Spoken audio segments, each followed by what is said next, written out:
যা বললি।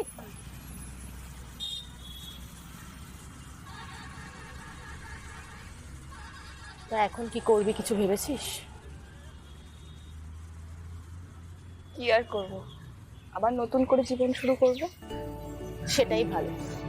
যতদিন না পর্যন্ত বাড়ি যেতে পারছিস ততদিন আমার বাড়িতেই থেকে যা।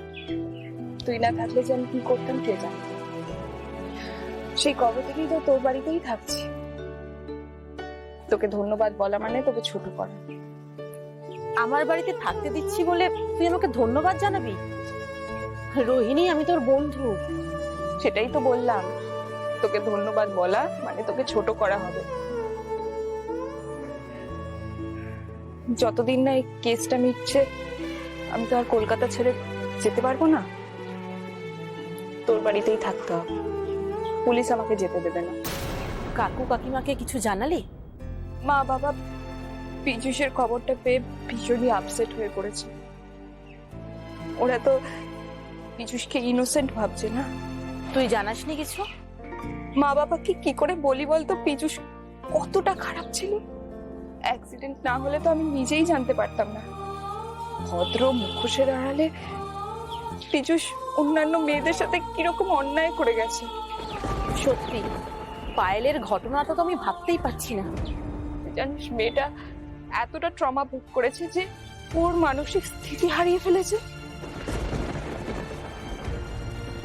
ও কেমন একটা যেন উন্মাদের মতো হয়ে পড়েছে।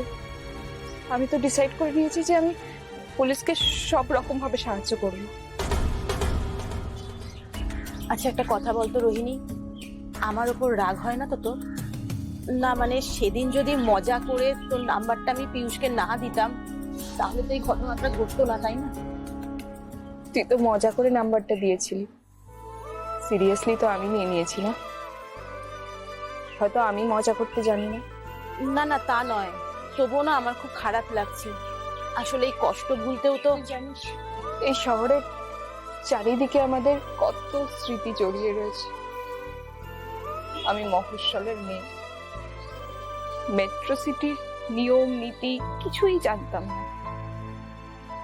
মেট্রো সিটি ওপর থেকে দেখতে যেরকম ভালো লাগে, ভেতরটা অতটাও ভালো নয়। এই কলকাতা যেমন অনেক কিছু দেয় তেমন অনেক কিছু কেড়েও নেয়। আমারও অনেকগুলো বছর বিশ্বাস, প্রেম সব কেড়ে নিয়েছে।